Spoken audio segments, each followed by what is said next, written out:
अंततः 18 दिन के पश्चात ये महासंहार समाप्त हुआ।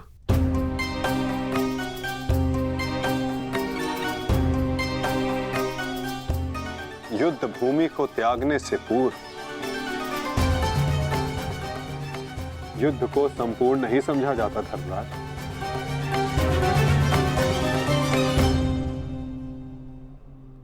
कल प्रातः काल तक प्रतीक्षा कर। क्या पता कि कोई और चुनौती हमारी प्रतीक्षा कर रही हो। आज रात्रि जब वो विश्राम करेंगे तो हम उनका संहार करेंगे। जिस प्रकार उल्लू रात्रि में अपने शत्रु का अंत करता है, उसी प्रकार हम भी पांडवों का शिकार करेंगे। पांडवों का स्वागत हस्तिनापुर में नहीं, यमलोक में होगा। यमलोक में। यदि कल प्रातः काल तक कोई चुनौती नहीं आती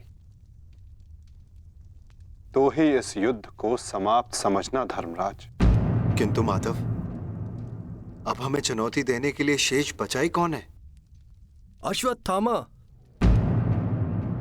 क्या हम अनीति पूर्वक पांडवों का वध करेंगे? इस महाभारत में नीति अब शेष ही कहां है? क्या मेरे पिता का वध नीति से हुआ? क्या महामहिम भीष्म का संहार नीति पूर्वक था? क्या कर्ण का वध नीति का था? यहाँ तक कि मित्र दुर्योधन को भी नीति से परास्त किया गया। तो तुम किस नीति की आशा लगाए बैठे हो कृतवर्मा? इस युद्ध में नीति और अनीति का कोई महत्व नहीं।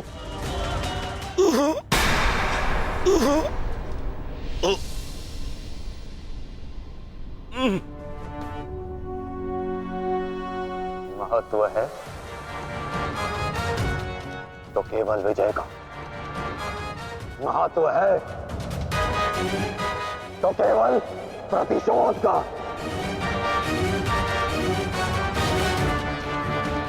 विजय पाने का केवल एक ही मार्ग है, आक्रमण। और वो भी तब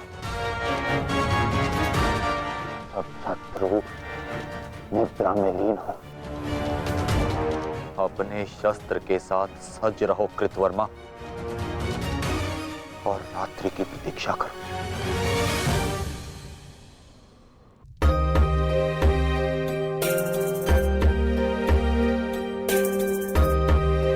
इस युद्ध में तुम सबके योगदान से हम गर्वित हैं पुत्र।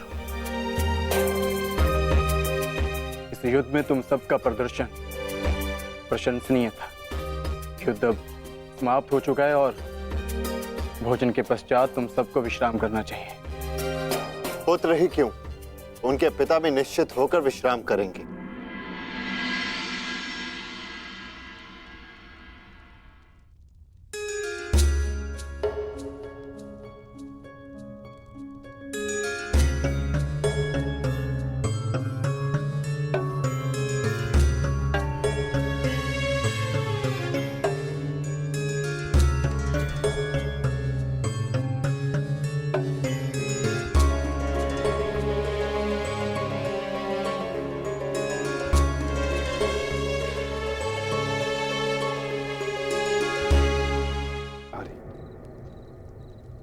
बुझते बुझते भी कुछ ना कुछ भस्म करने का सामर्थ्य रखती है सखी।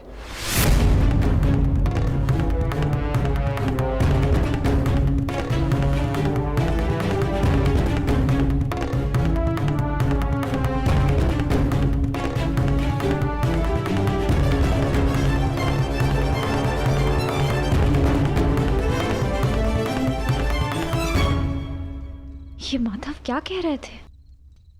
क्या कोई अनहोनी घटित होने वाली है?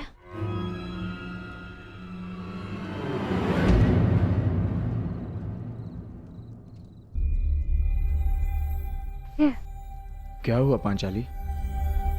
इतनी विचलित क्यों हो? आर्य, माधव की बातों से ऐसा प्रतीत हो रहा था जैसे ये युद्ध अभी समाप्त नहीं हुआ है। कुछ शेष है जो हमें हानि पहुंचाने के लिए सज्ज है।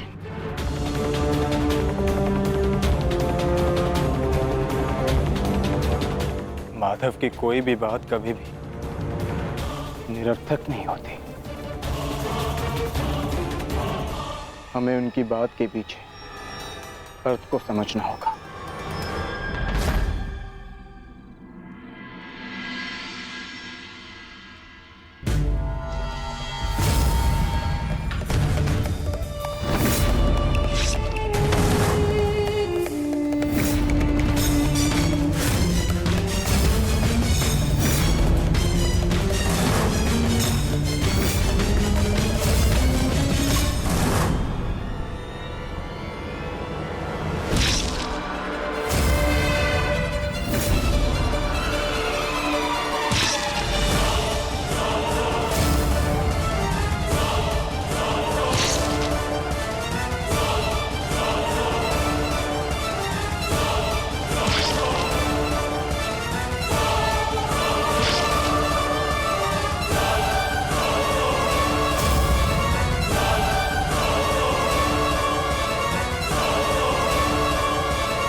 अश्वत्थामा, ये क्या कर दिया तुमने? धृष्टद्युम्न!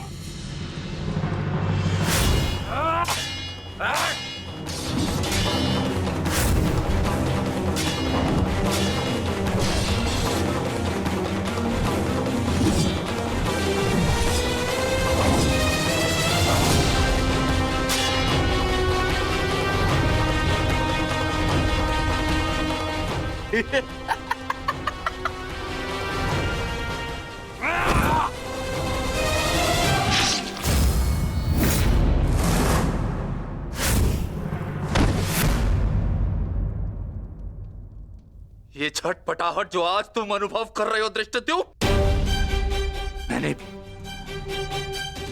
मैंने भी ये छटपटाहट अनुभव की थी।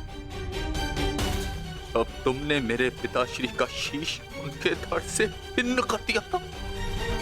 यही छटपटाहट धृष्टद्युम्न, यही छटपटाहट।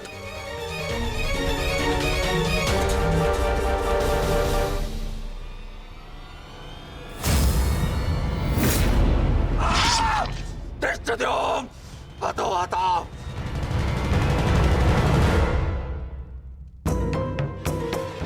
एक अग्नि की चिंगारी बुझते बुझते भी कुछ ना कुछ भस्म करने का सामर्थ्य रखती है सखी। माधव की कोई भी बात कभी भी निरर्थक नहीं होती।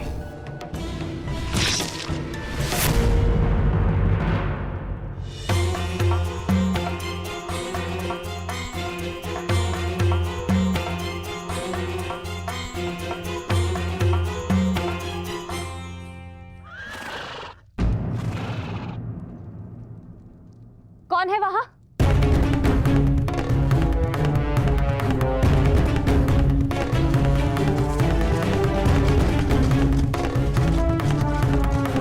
कौन है?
का स्वर है।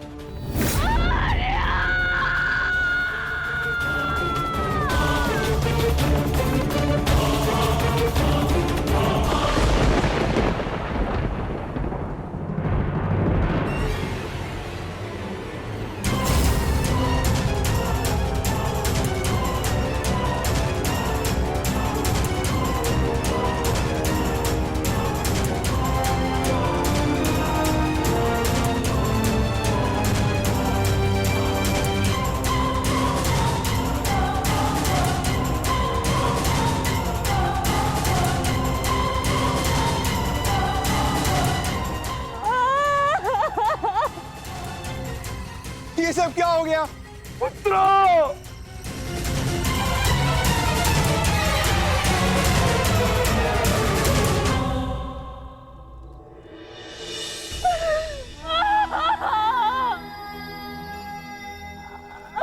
आपने कहा था कि अब और कोई मृत्यु नहीं होगी, तो क्या है ये सब?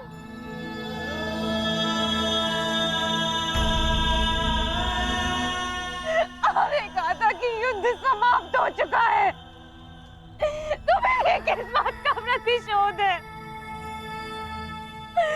बताइए धर्मराज। ये सब क्या हो गया? किसने किया ये पांचाली? किसने? मैंने नहीं देखा, वो दूर भाग रहा था, बस अंधकार में उसका मस्तक चमक रहा था, जैसे मणि,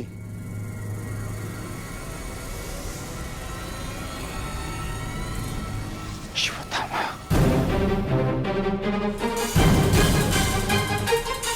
अश्वत्थामा!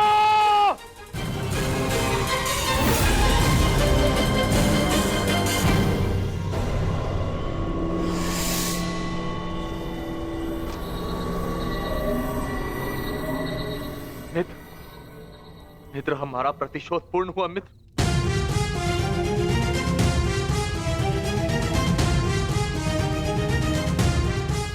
मित्र, उठो मित्र, हम जीत गए मित्र। मैंने तुम्हें विजय दिला दी मित्र। मैंने पांचों पांडवों और अपने पिता के हत्यारे का वध कर दिया मित्र। देखो,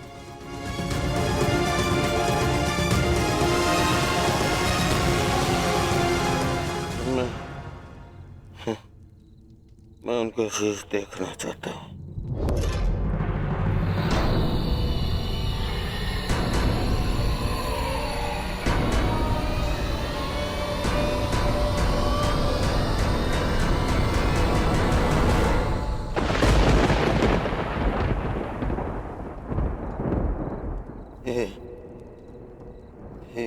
ये पांडव नहीं है।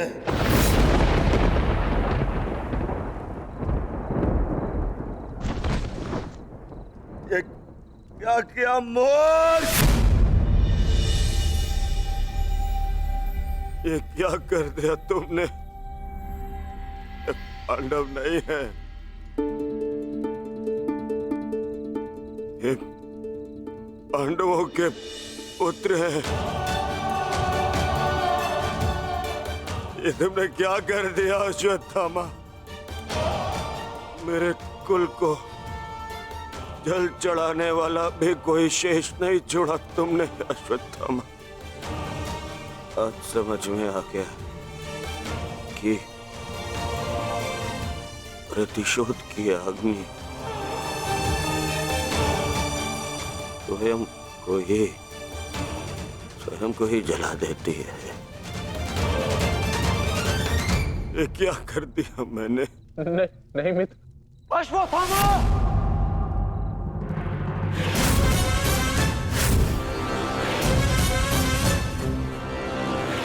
ये तुम्हारा निर्णय था अश्वत्थामा।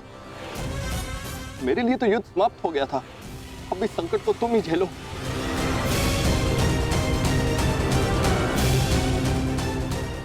अपनी मृत्यु के लिए सज्ज हो जाओ। मित्र, मुझे बचाओ मित्र।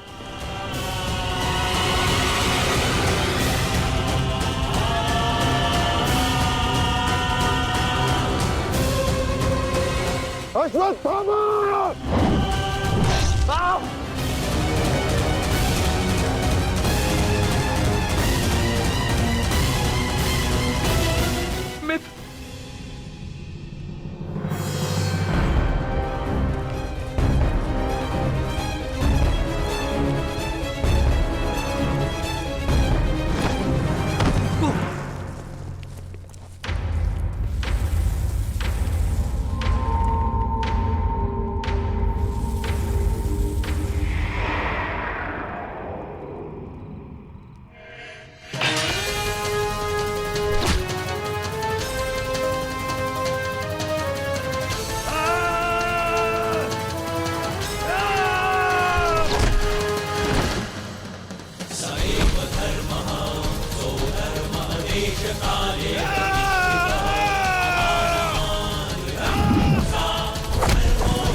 पांडवों, सब साथ में प्रहार करते हो?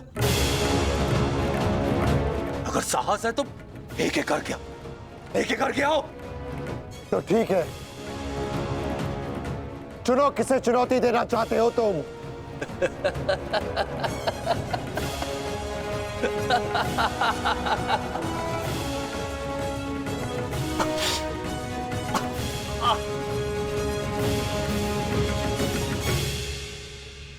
मैं धनुर्धारी हूं, इसलिए धनुर्धारी अर्जुन को चुनौती देता हूं।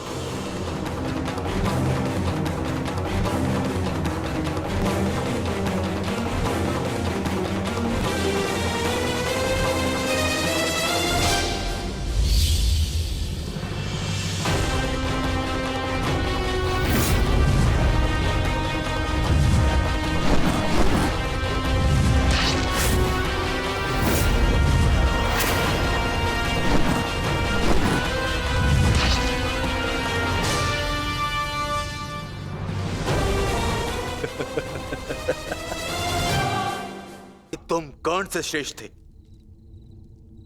और ना ही मुझसे, परंतु पिताश्री इस सत्य का अनुभव कर ही नहीं सके।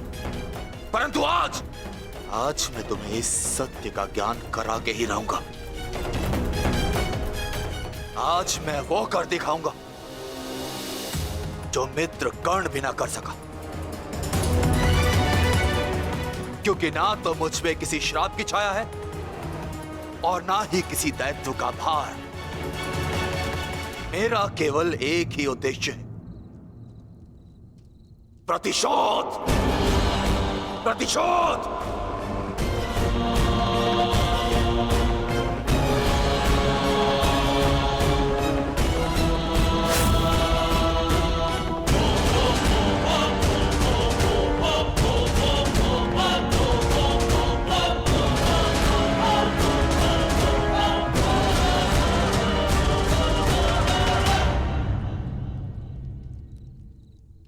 ब्रह्मास्त्र।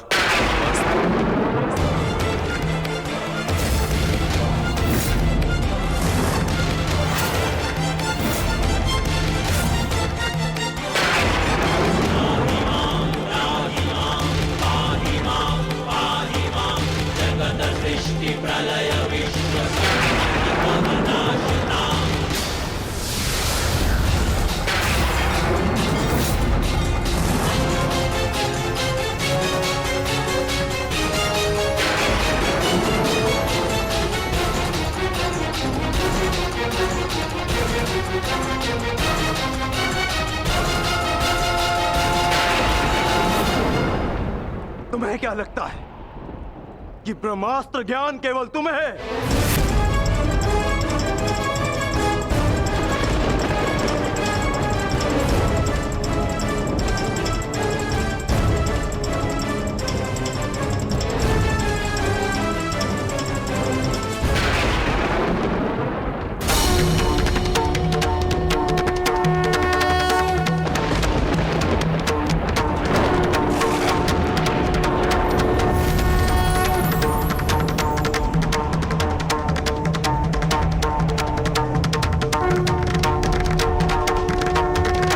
ठहरो पार्थ।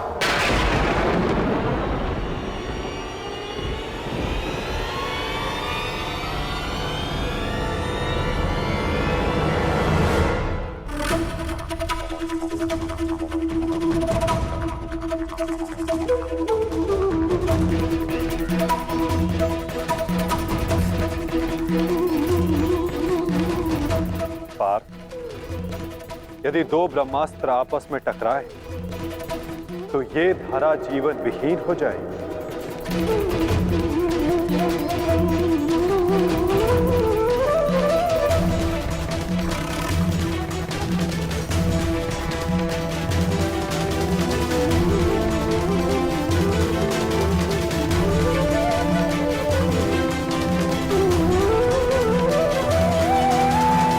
आरंभ धर्म स्थापना के लिए हुआ था पार्थ, सृष्टि के नाश के लिए नहीं। अपना ब्रह्मास्त्र वापस ले लो पार्थ।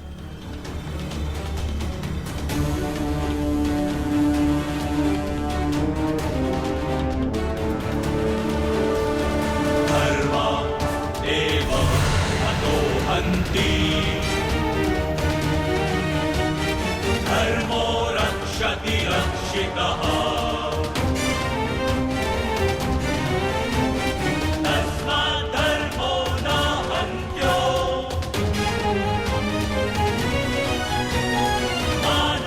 अश्वत्थामा, तुम भी अपना ब्रह्मास्त्र लौटा लो। धर्मो रक्षति रक्षितः तस्मात् धर्मो न हन्त्यो मानो धर्मो हतो वधि।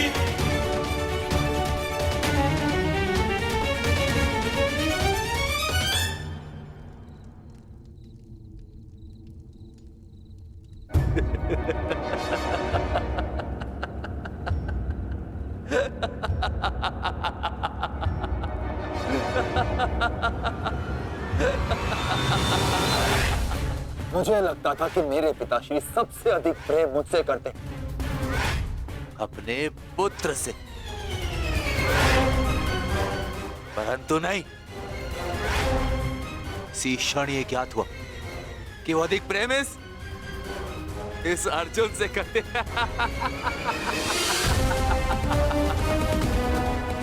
कदाचित इसीलिए उन्होंने अर्जुन को ब्रह्मास्त्र वापस लेने का मंत्र सिखाया,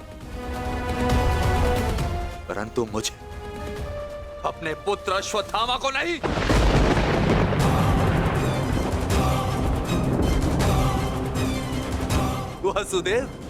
वासुदेव, मुझे ब्रह्मास्त्र वापस लौटाने का मंत्र नहीं आता। नहीं आता।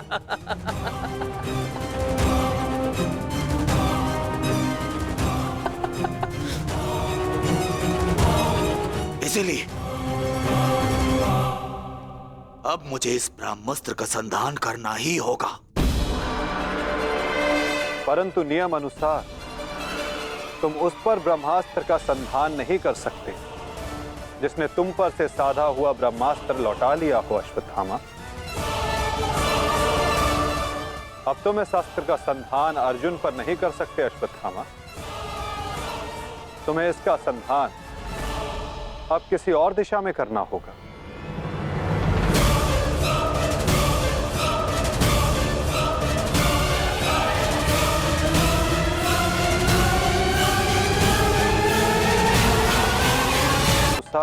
तुम उस पर ब्रह्मास्त्र का संधान नहीं कर सकते जिसने तुम पर से साधा हुआ ब्रह्मास्त्र लौटा लिया हो अश्वत्थामा।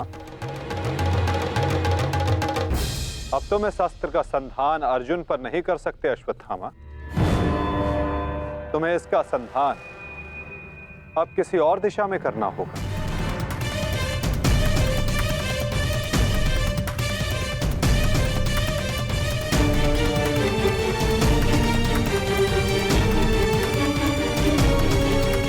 वासुदेव, इस युद्ध में हमारे नाश का कारण केवल आप हैं, आप। महामहिम भीष्म से लेकर मेरे पिताश्री की मृत्यु तक, कर्ण के वध से लेकर मित्र दुर्योधन की पराजय तक, इन सब का कारण केवल आप हैं, केवल आप। तो क्यों ना इस ब्रह्मास्त्र का संधान मैं आपके ऊपर कर दूं और अपना और अपने पक्ष का प्रतिशोध लूं।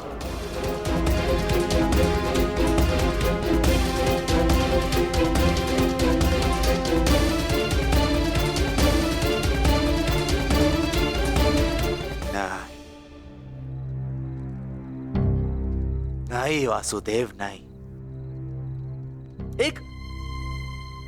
एक साधारण से ग्वाले पर मैं अगर ब्रह्मास्त्र का संधान करूंगा तो ये ब्रह्मास्त्र का अपमान होगा। वासुदेव, तुम्हें तो इस महाविनाश की ग्लानि से ही मर जाना चाहिए। तुम पर संधान करने से क्या लाभ?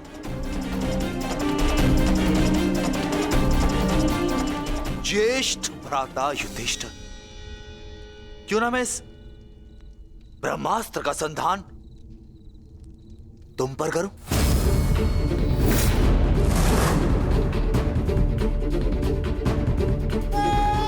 राजा समाप्त, अर्थात युद्ध समाप्त।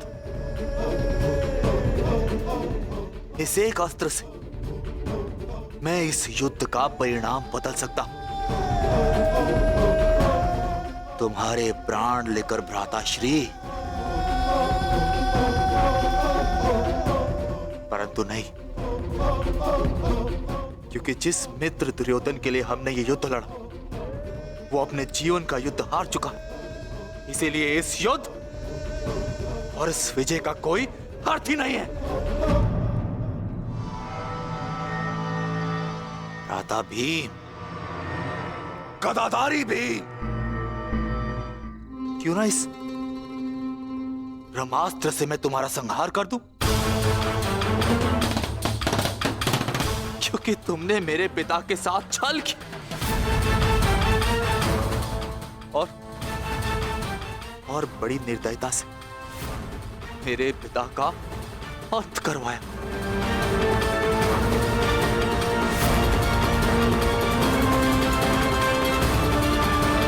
परंतु नहीं। बताइए वासुदेव कि मैं इस ब्रह्मास्त्र का संधान किस पर करूं? उत्तर दीजिए वासुदेव, उत्तर दीजिए।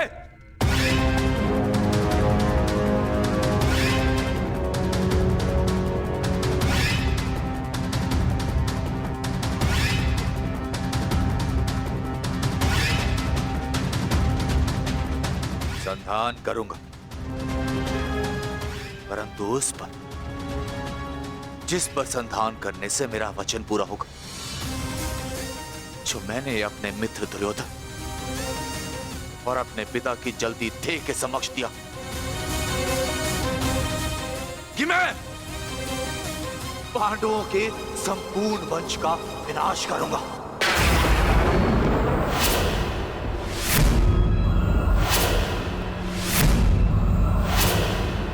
मैं द्रोण पुत्र अश्वत्थामा ये कामना करता कि मेरा ये ब्रह्मास्त्र गिरे उत्तरा के गर्भ पर, जहां पांडवों के वंश का अंतिम बीज पल रहा है। अश्वत्थामा!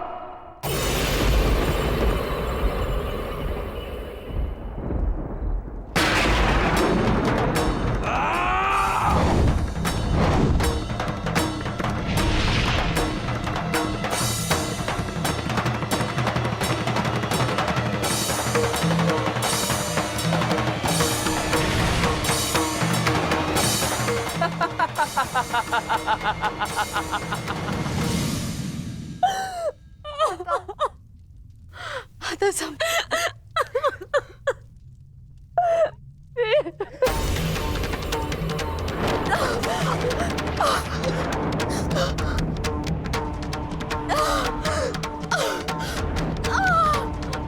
क्या हुआ पुत्री, तुम ठीक हो ना? पता नहीं माता, ऐसा लग रहा है जैसे किसी ने मेरे घर पर प्रहार कर दिया हो।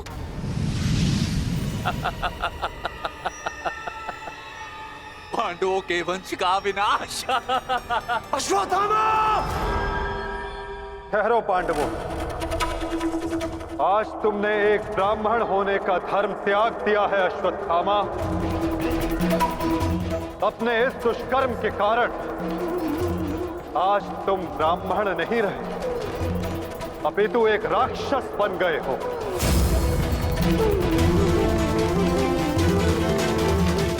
आज तुम्हें वो दंड दिया जाएगा जो एक राक्षस को दिया जाता है। तुम्हें अपने दुष्कर्मों का परिणाम भुगतना होगा अश्वत्थामा। परंतु माता, उत्तरा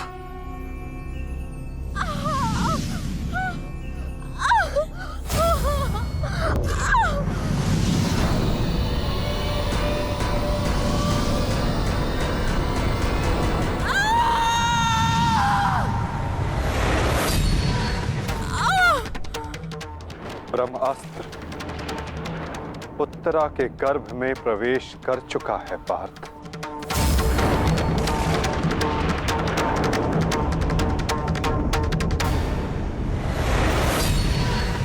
नहीं माता, ब्रह्मास्त्र का प्रहार कभी व्यर्थ नहीं जाता पार्थ, और उत्तरा की कोख में पल रहे नवजीवन के प्राणों पर यदि कोई संकट आया तो ये संकट केवल उसके प्राणों पर नहीं, उसके भविष्य पर नहीं, अपितु समस्त संसार के भविष्य पर आएगा पार्थ।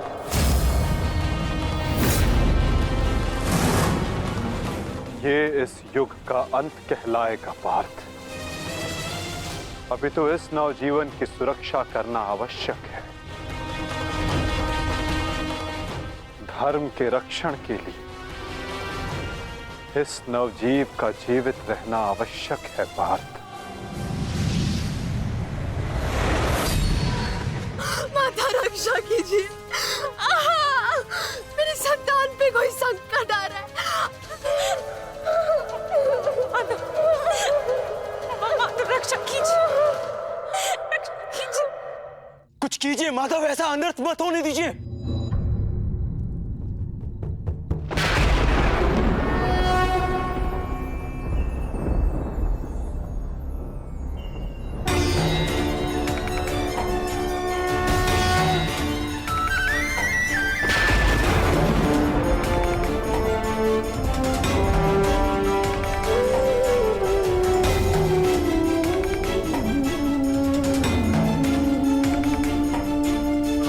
कृष्ण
भी ये बालक सुरक्षित है।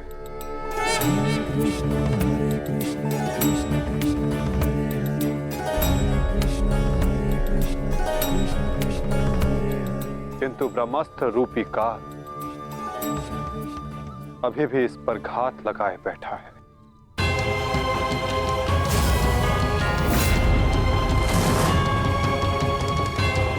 इसलिए मैं स्वयं इस बालक की सुरक्षा और इसका मार्गदर्शन करूंगा।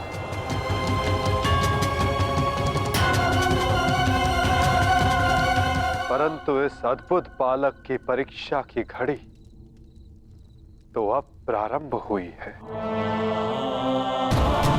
एक योद्धा की भांति इस बालक को इस संसार में जन्म लेना होगा, जो धर्म के मार्ग को प्रशस्त करेगा। एक योद्धा इस संसार में आने के पश्चात युद्ध लड़ता है, किंतु इस बालक को जन्म लेने के लिए संघर्ष करना होगा और जीवन की ये परीक्षा इसे स्वयं देनी होगी।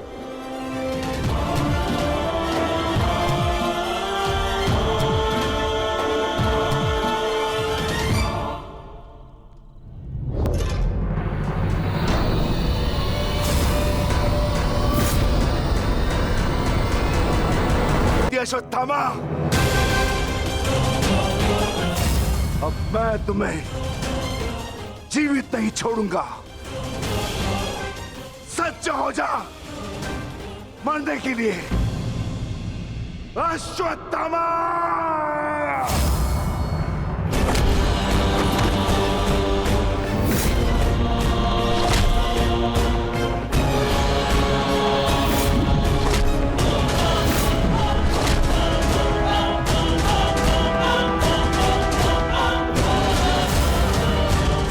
ठहरो विकोदर।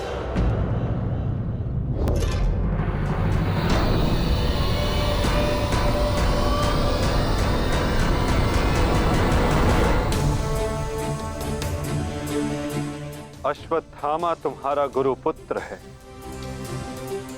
और जन्म से एक ब्राह्मण भी। इसकी हत्या का पाप तुम अपने सर पर ना लो विकोदर।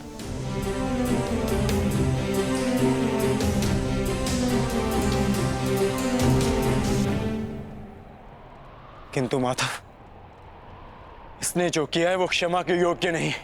अवश्य पार्थ, अश्वत्थामा ने जो किया वो क्षमा के योग्य नहीं है। अश्वत्थामा को दंड अवश्य मिलेगा, ऐसा दंड कि आने वाला संसार सदा स्मरण रखे कि मूर्खता और खीज में किया गया कर्म सदा विनाशकारी सिद्ध होता है।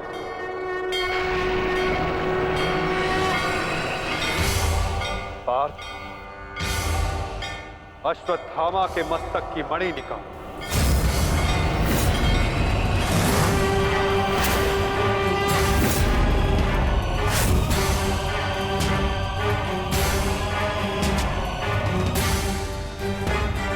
नहीं वासुदेव, आप ऐसा नहीं कर सकते।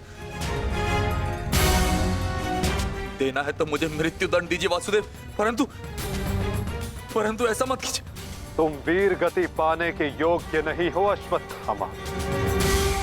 तुमने जो किया है उसका दंड तुम आजीवन भुगतोगे। पार्थ,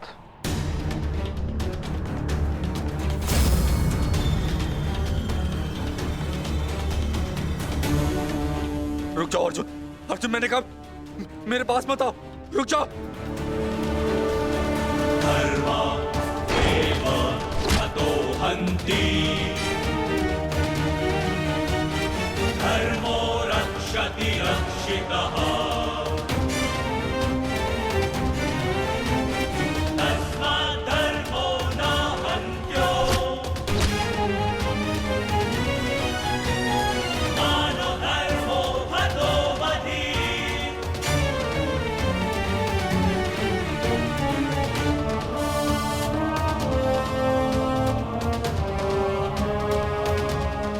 अर्जुन नहीं नहीं अर्जुन धर्मो रक्षति रक्षितः नहीं अर्जुन नहीं अर्जुन मानो धर्मो हतो बधिः अर्जुन नहीं नहीं अर्जुन अर्जुन नहीं नहीं अर्जुन धर्मो रक्षति रक्षितः नहीं अर्जुन नहीं अर्जुन मानो धर्मो हतो बधिः अर्जुन नहीं वासुदेव क्षमा कर दीजिए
मैं तुम्हें श्राप देता हूं अश्वत्थामा,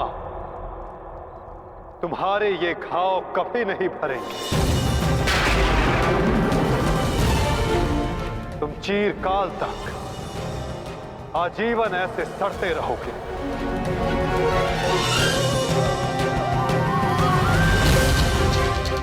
ये घाव लिए तुम जीते रहोगे अश्वत्थामा, और कलयुग तक समस्त संसार को संदेश दोगे कि पाप का भार असहनीय होता है। नहीं नहीं नहीं नहीं नहीं वासुदेव, वासुदेव मुझे क्षमा कर दीजिए, मुझे मृत्यु दे दीजिए वासुदेव, परंतु ऐसा मत कीजिए। नहीं गुरुपुत्र, अब से तुम्हारा जीवन ही तुम्हारा दंड है।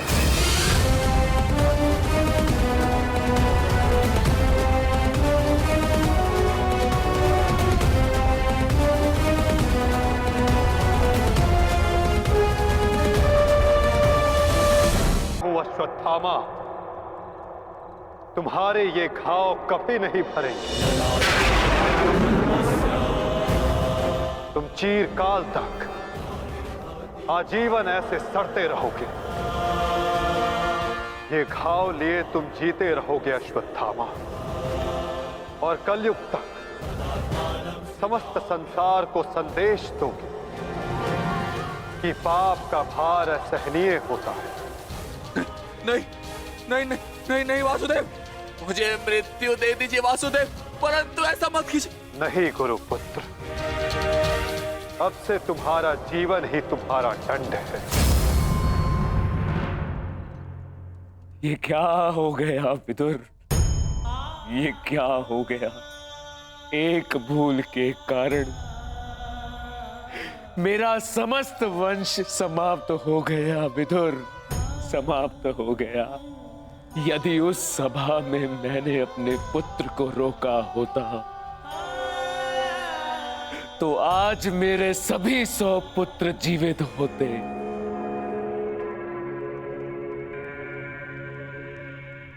किंतु अब समय आ गया है पश्चाताप करने का। जाओ विदुर, और पांडवों को जाकर संदेश दो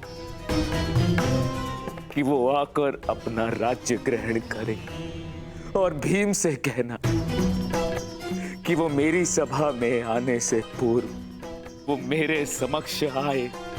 मैं उस वीर से मिलना चाहता हूँ जिसने अपनी प्रतिज्ञा पूर्ण करने हेतु मेरे 100 पुत्रों को काल की गाल में डाल दिया। जाओ विदुर, जाओ।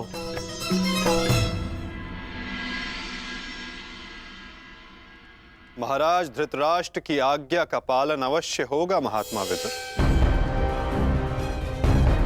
कल पांडव उनके समक्ष अवश्य प्रस्तुत होंगे।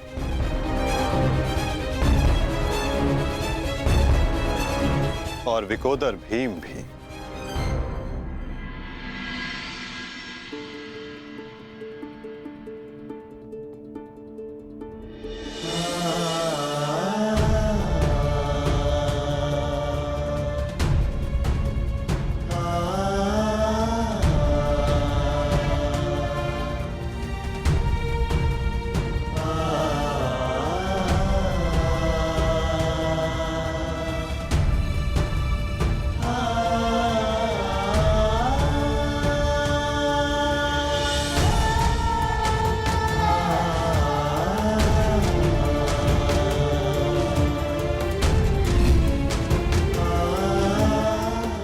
कल्याण हो पुत्र।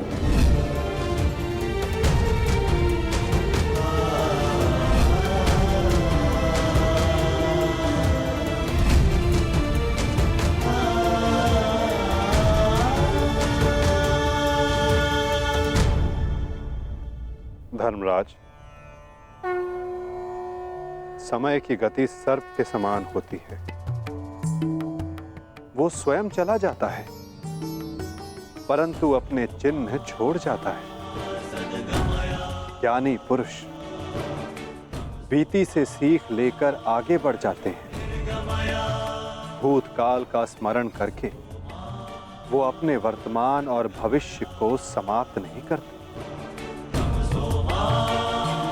अब समय आ गया है अपना अधिकार लेने और प्रजा को उसका अधिकार दिलाने का। धर्मराज, तुम धर्म युद्ध जीत चुके हो, अब धर्म की स्थापना करो। धर्मराज, आगे बढ़ो।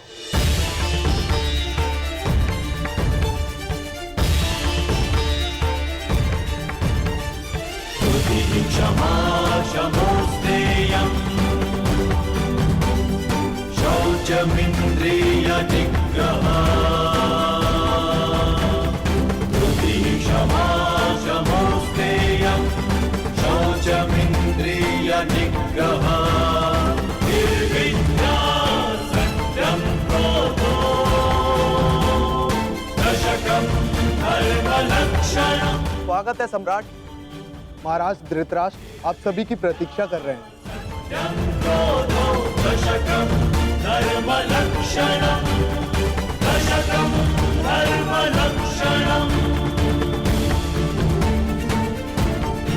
ठहरो सैनिक।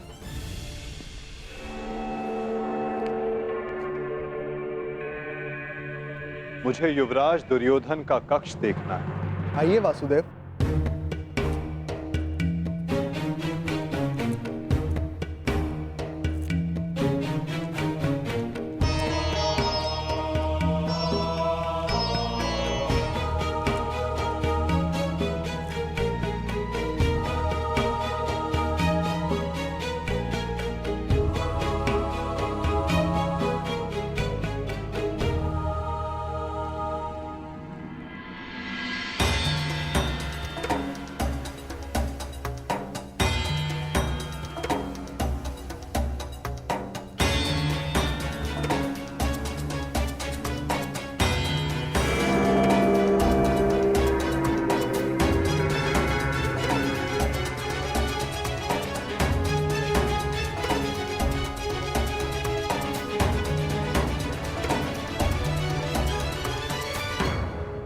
इस लो प्रतिमा का उपयोग युवराज अपने युद्ध अभ्यास के लिए किया करते थे।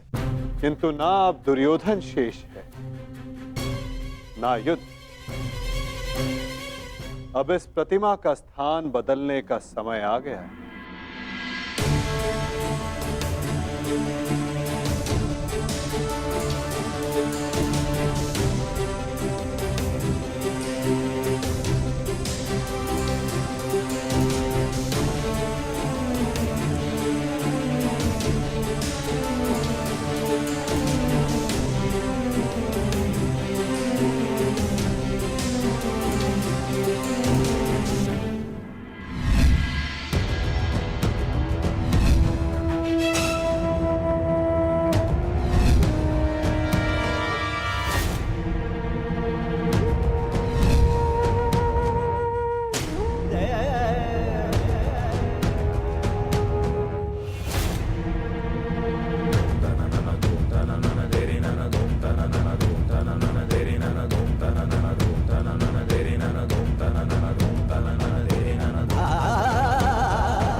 ये वही सभा है जो भारत के सबसे वीर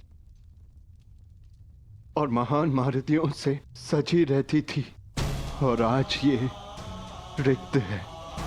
वो एक अशुभ दिन था, वो एक द्यूत सभा जो मेरे 100 भाइयों और उन सभी महारथियों के विनाश का कारण बनी। 100 नहीं, 101। 101 भाई थे भ्राता भीम, कौरव और ज्येष्ठ कर्ण। सारी प्रतिज्ञाएं पूर्ण हो गई। यदि कुछ खाली है तो ये सभा। तुम सब विलाप ना करो।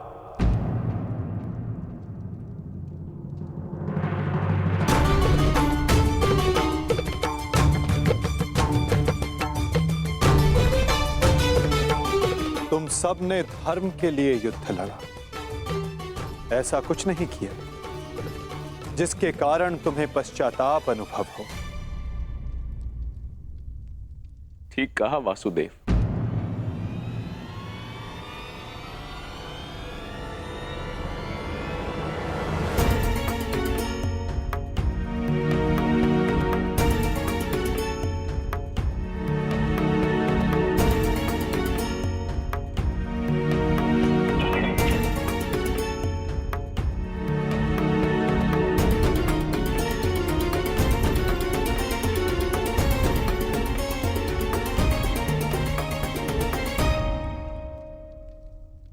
पश्चाताप तो मुझे करना चाहिए। एक राजा का कर्तव्य होता है अपनी प्रजा को उन्नति के द्वार तक लेकर जाना, और एक पिता का कर्तव्य होता है अपनी संतान को धर्म के मार्ग पर ले जाना। परंतु मैं दोनों में से एक भी कर्तव्य का निर्वाह उचित रूप से ना कर सका। यदि आज ये सभा रिक्त है तो उसका कारण मैं ही हूं वासुदेव। भीम, तुमने मेरे 100 पुत्रों का वध किया है, किंतु अब मुझे तुम्हारे भीतर अपने वो 100 पुत्र अनुभव होते हैं। पुत्र, एक बार, केवल एक बार एक अभागे पिता के आलिंगन में आ जाओ। मुझे ऐसा लगेगा कि मैंने अपने सभी पुत्रों को अपने आलिंगन से लगा लिया है।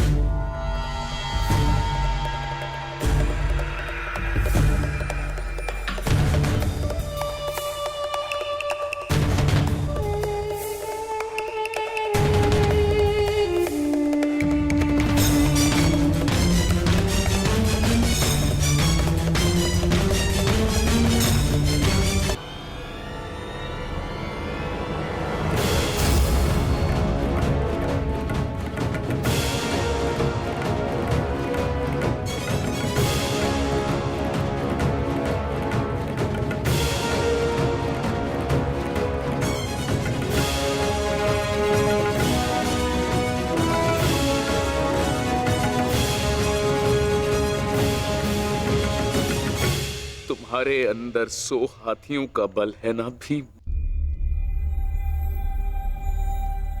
और मेरी भुजाओं में भी मेरे 100 पुत्रों का वध करते हुए तुम्हें तनिक भी पीड़ा नहीं हुई भीम? तनिक भी हृदय नहीं कांपा तुम्हारा अपने भ्राताओं का वध करते हुए?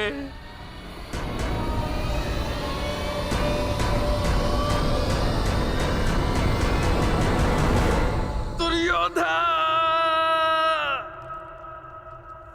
ये तुम्हारे लिए है पुत्र।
ये तुम्हारा अंत है भीम, अंत है, अंत है, अंत है।